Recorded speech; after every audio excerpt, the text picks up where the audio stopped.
Here, ons vra U seën op ons erediens, op ons teenwoordigheid hier. En ons begin ons erediens vandag met hierdie gebed. Nie net 'n seëngroet nie, Here, maar 'n gebed in U naam. Dankie dat ek hier kan wees, dankie vir elke geleentheid om U grootheid te beleef. Dankie vir elke kans daar buite, wat ek U naam kan verkondig. Dankie vir elke oomblik, Here, wat ek U liefde kan uitleef. Dankie dat U my toerus met gawes en talente, om te gebruik tot die eer van U naam. Dankie vir U teenwoordigheid in my lewe. Juis ook wanneer dit donker raak, Here, wanneer ek dinge soms nie verstaan nie, is U teenwoordigheid dit wat alles anders maak. En daarom in my gebed vandag, aan die begin van ons erediens, wil ek U leiding vra ook hier.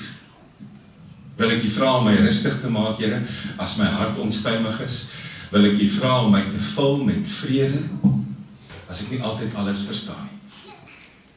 Aan U kom toe die mag en die krag, die heerlikheid en die eer, Vader, Seun en Heilige Gees, tot in ewigheid. Amen. Vandag 2 gedeeltes met mekaar deel. Ons is besig met daardie deel van Jesus se bediening op aarde, waar hy weet hy is op pad Jerusalem toe, om sy lewe te gee. Die Here het dit van die begin af geweet. En op 'n stadium wou hy aan mense begin meedeel het, wat hy hier eintlik kom doen het. Hy wou eerlik wees, en hy het dit ook gedoen. Hy sê vir die disippels die eerste keer, ek is op pad om my lewe te gee, tweede keer. En dan in Matteus 20, lees ons van die derde keer. Kom ons lees Matteus 20, en ek lees vandag uit die 2020 vertaling, die derde lydingsaankondiging, Matteus 20 vanaf vers 17.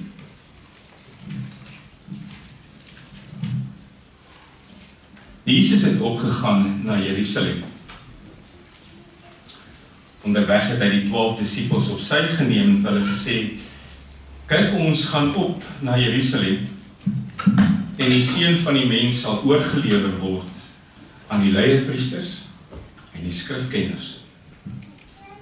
Hulle sal hom ter dood veroordeel en hom aan die heidene oorlewer om hom te bespot, te gesel en te kruisig. Maar op die derde dag sal hy opgewek word. En dan gaan hulle, en asof die mense nie heeltemal weet wat aangaan nie, ontvang hulle hom in hoofstuk 21 soos 'n koning. Hy kom so pas hier en hy maak sy hart oop en sê, dit gaan nie 'n goeie besoek in Jerusalem wees nie. Op die oog af gaan dit lyk asof ek die verloorder in die saak is. Maar asof hy dit nooit gesê het nie, gaan hierdie mense en hulle ontvang hom as 'n koning in hoofstuk 21. En dan net daarna, as hy dit klaar ontvang is as 'n koning, dan gaan hy en hy leer die volgende gedeelte, en dan lees ons Matteus 22 vanaf vers 34, weer eens in die 2020 vertaling. Op die oog af klink dit asof die gedeeltes niks met mekaar te doen het nie, maar gee tyd. Matteus 22 vanaf vers 34. Toe die Fariseërs hoor dat hy die Sadduseërs die swye opgelê het, het hulle bymekaar gekom. En een van hulle, 'n wetskenner, het vervolgens 'n vraag gestel om hom te toets. Meester, wat is die belangrikste gebod in die wet? En hy het vir hom gesê, jy moet die Here jou God lief hê, met jou hele hart, met jou hele siel, en met jou hele verstand. Dit is die belangrikste en die eerste gebod. En die tweede wat hieraan gelyk staan, is jy moet jou naaste lief hê, soos jouself. Op hierdie 2 gebooie berus die hele wet en die profete. Ons lees vanoggend, geliefdes, net tot hier. Ons leef in 'n baie selfsugtige wêreld. Ek hoef dit nie vir jou te vertel nie. Die buite is 'n plek wat vol mense is, wat net vir hulle self leef. Wat net vir hulle self omgee, wat net hulle eie belange op die hart dra. Miskien het jy al te doen gehad met so mense in jou lewe, dalk 'n paar. Dit vat aan 'n mens. Aan jou lyf dra jy maar die gevolge en hier binne van wanneer jy met sulke mense te doen het. Eintlik is die wêreld daar buite baie keer 'n ongenaakbare plek. Baie keer kom jy by die huis of jy klim in jou kar en jy kom agter ek bloei eintlik nou 'n bietjie. Wil dit nie hardop sê nie, want dit kry ek myself jammer. Maar dit is moeilik. Daarom is een van die grootste uitdagings daar buite om mense te kry, om nie net vir hulle self om te gee nie, en nie net hulle eie belang op die hart te dra nie, maar ook die belange van ander mense. Die uitdaging is daar buite om mense te kry, om verder te kyk en wyer te leef. En dan kom jy eers agter, ek kan ook 'n verskil maak, al is dit net met my oor, in iemand anders se lewe. Die probleem is, ons lei baie keer nie dankbare lewens nie. Ons lei besige lewens. En glo my, daar is 'n verskil tussen 'n dankbare lewe en 'n besige lewe. Besige lewens kan ook dankbare lewens wees. Maar jou dikwels is dankbare lewens wat weet waar hulle krag en vrede en liefde vandaan kom. Die groot probleem is, ons weet, ons is die ontvangers van soveel genade. Ons weet dit. Die Here het gesorg, hy het vir my gesterf, hy het met sy dood vir my 'n nuwe lewe oopgemaak. Ek is die ontvanger van soveel genade, soveel liefde, soveel vergifnis, soveel tweede kanse, soveel nuwe geleenthede. Ek weet dit. Maar partykeer val ons maar in by die wêreld daar buite. Die wêreld daar buite voeg nooit die klem op dankbaarheid nie, maar op onvergenoegdheid. Het jy al agtergekom? Die wêreld daar buite sê, om te kan oorleef, om jou merk en plek iewers te maak, moet jy altyd onvergenoegd wees. Jy moet altyd wonder, hoekom het ek nie nog meer nie? Hoekom kom daai my nie toe nie? Hoekom kan nie op daai sport wees nie? Hoekom kan ek nie dieselfde behandeling kry nie? Onvergenoegdheid bring jou iewers.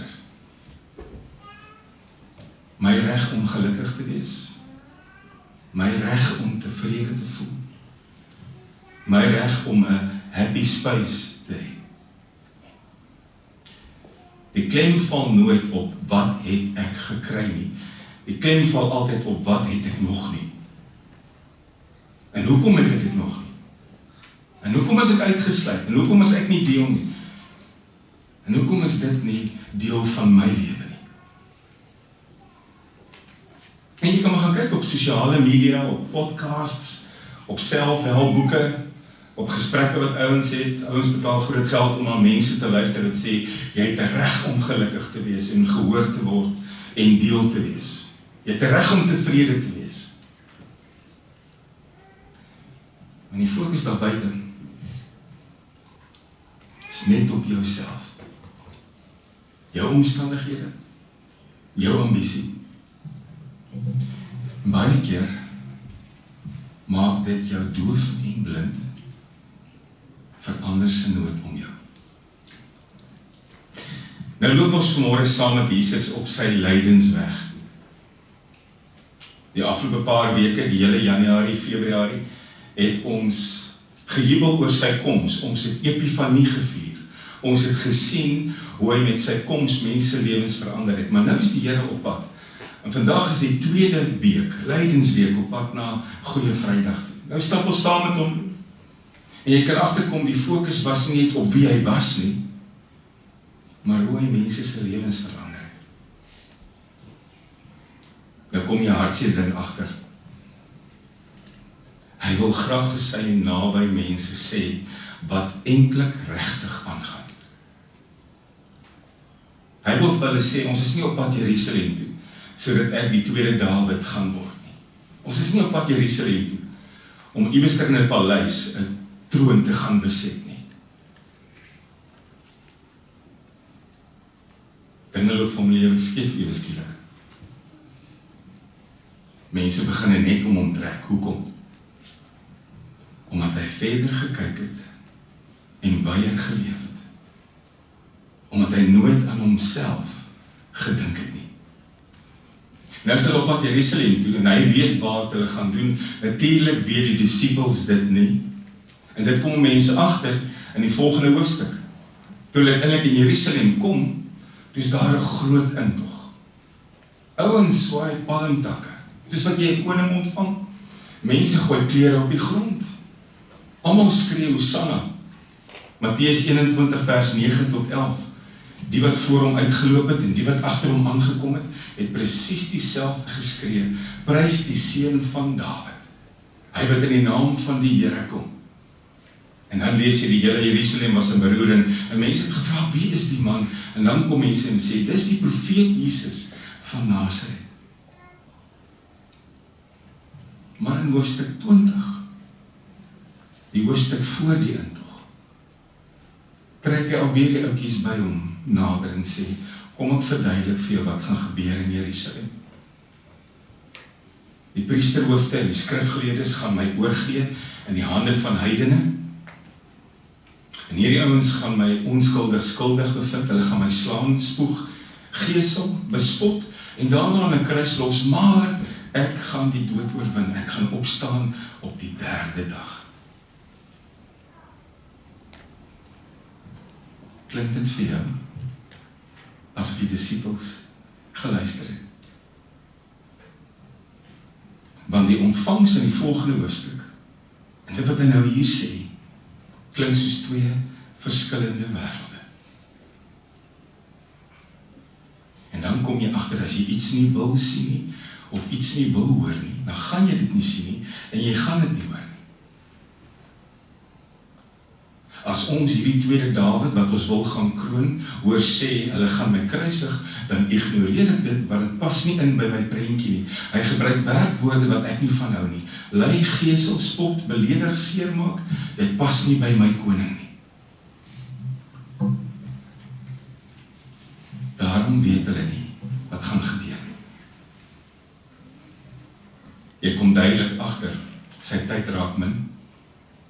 Sy pad het 'n draai gevang na 'n plek waar dood en bloedvergieting gaan wag.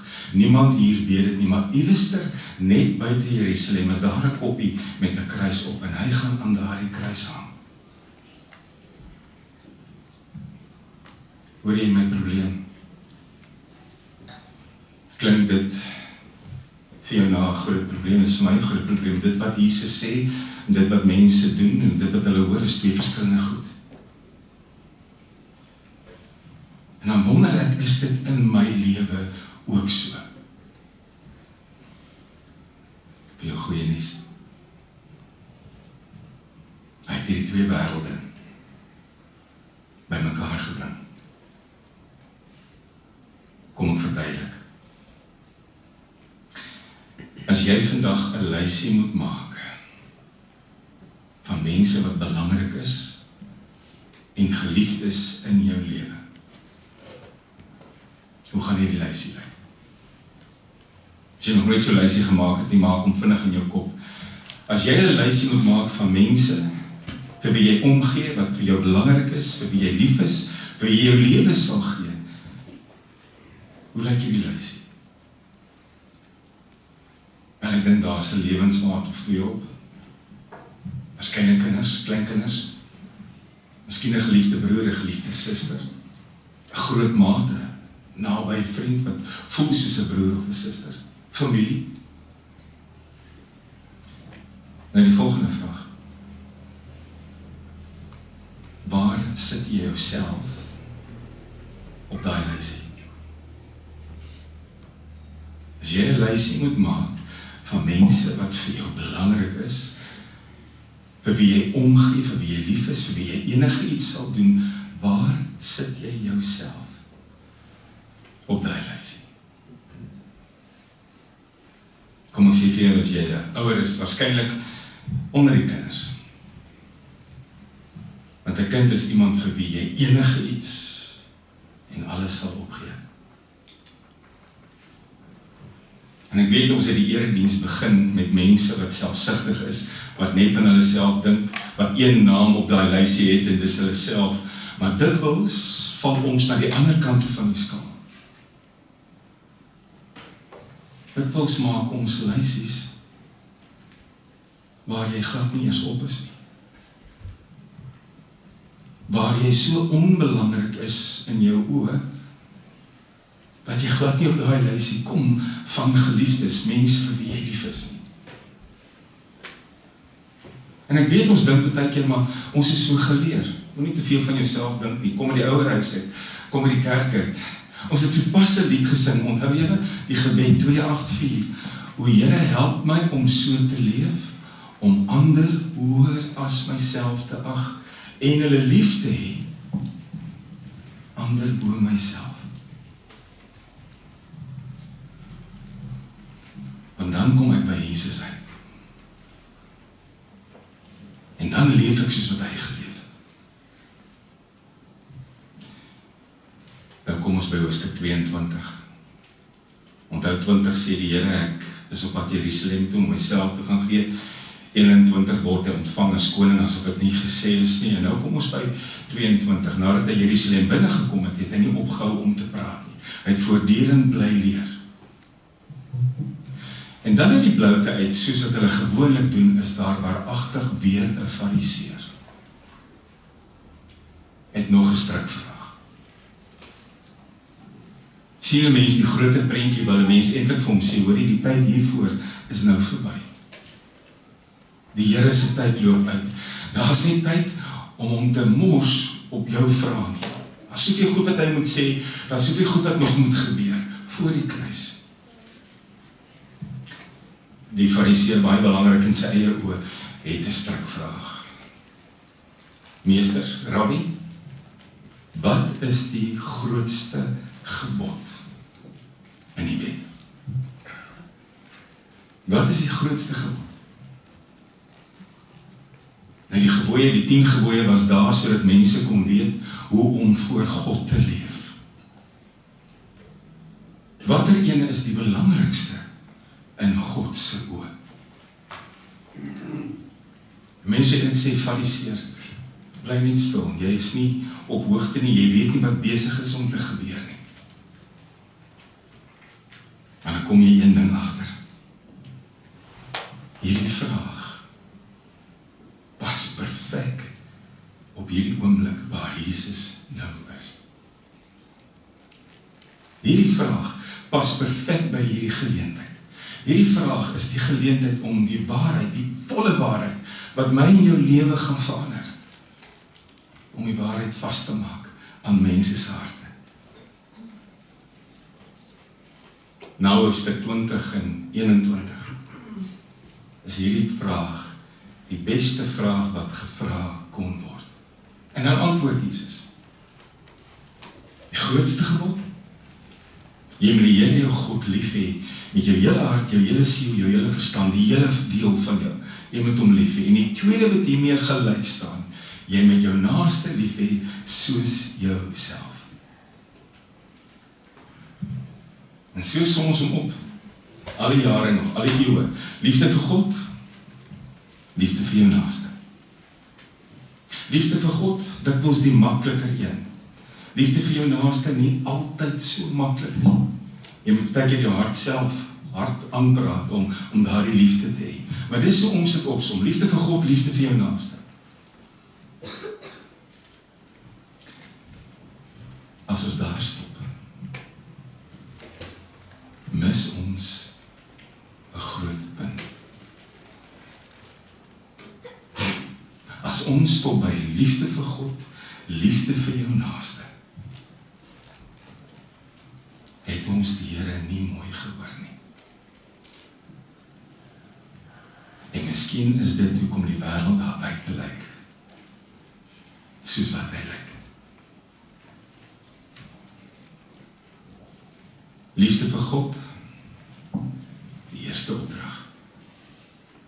Liefde vir jou naaste, die tweede opdrag. Maar daar is 'n derde opdrag. Het jy dit geweet? Het jy dit al raak gelees? Daar's 'n derde opdrag wat sê, liefde vir jouself. Jy moet jou naaste lief hê, soos jouself. En as jy daai derde opdrag nie kan nakom nie, kan die eerste en die tweede ene nie gebeur nie.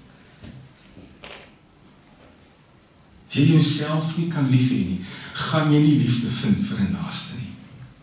As jy jouself nie kan lief hê nie, gaan daar nie liefde wees vir God nie. Nie regtig nie. As 'n derde opdrag. Liefde vir jouself. Die grootste oomblik wat alles verander het, die draaipunt in die geskiedenis, die geleentheid om dit te kan doen. Jy moet jou naaste lief hê, soos jouself. As jy jouself nie kan lief hê nie, kan jy jou naaste nie lief hê. Dit is dieselfde met respek. As daar nie selfrespek is nie, is daar gewoonlik nie respek vir ander nie. En ware liefde word eers sigbaar na buite toe, na God toe, na die mense om jou, as jy jouself ook lief het. Om na jouself te kyk, na jouself om te sien, jouself te versorg, is nie minder belangrik as om dit met die naastes te doen. Nou, ek wil vir jou sê, hierdie was nie 'n vreemde boodskap vir die Jode nie. Toe God hulle gaan haal het, daar in Egipte, was hulle niks. As jy vir 400 jaar aan iemand anders te behoort het, geslag op geslag, het jy nie 'n selfbeeld gehad nie, jy was niks in jou oë nie. En dan kom jy agter, as God hulle gaan haal, en hy gee vir hulle die 10 gebooie, en hy maak klomp goed vas in hulle lewens. Is dit vir 3 verhoudings. Eerste die verhouding teenoor hom, die verhouding teenoor ander, die verhouding teenoor hulle self. Hulle moes weer leer om na hulle self te kyk soos wat God na hulle kyk. Daarom gee hy vir hulle hierdie wette, nie om het moeiliker te maak nie, maar om waarde in hulle lewens in te bring.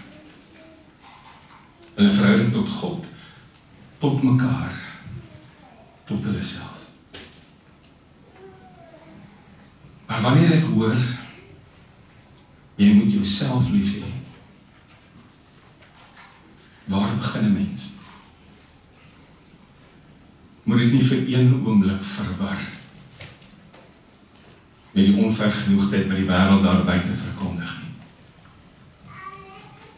Moet dit nie vir een oomblik verwar met jou reg op vrede en geluk en vreugde en wat ook al nie. As 'n mens hoor, jy moet jouself lief hê, waar begin jy? By hom. By Jesus.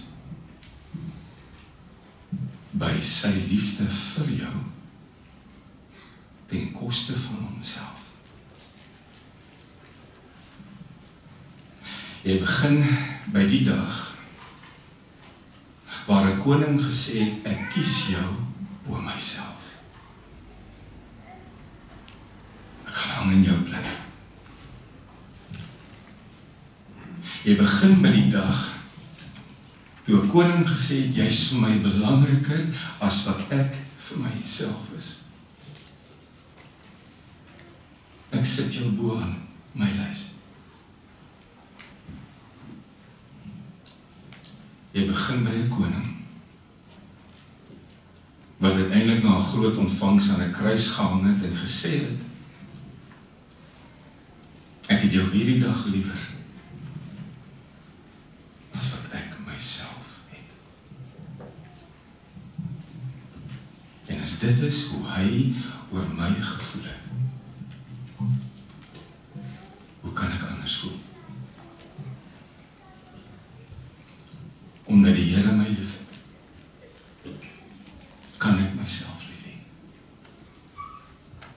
En kan ek daardie liefde wys vir die ouens wat my pad deel, en die God in wie se hand ek leef. Ek moet leer om na myself te kyk, soos wat hy na my gekyk het.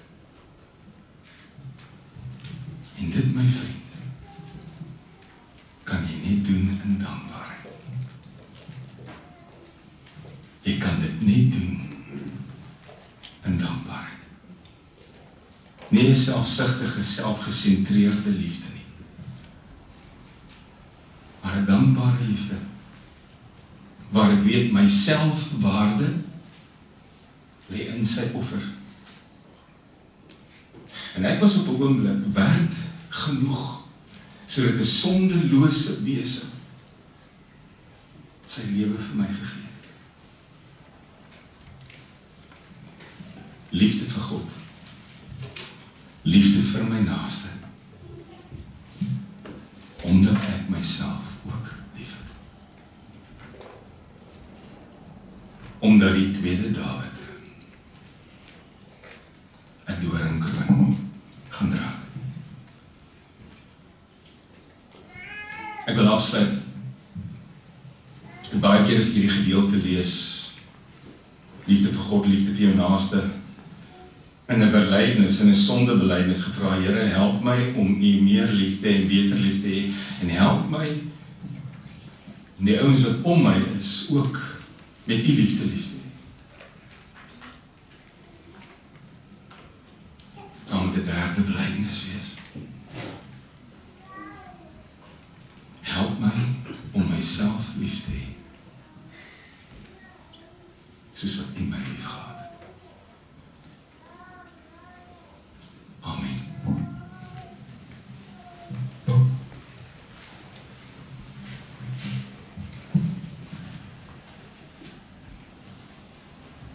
Soms is dit frustrerend om te sien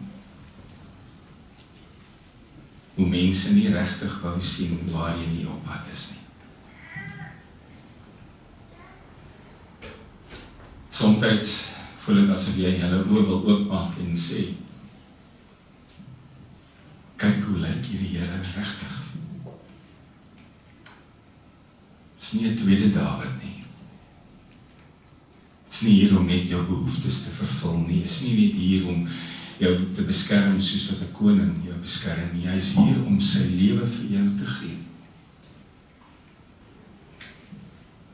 Hy het jou lief genoeg om dit te doen.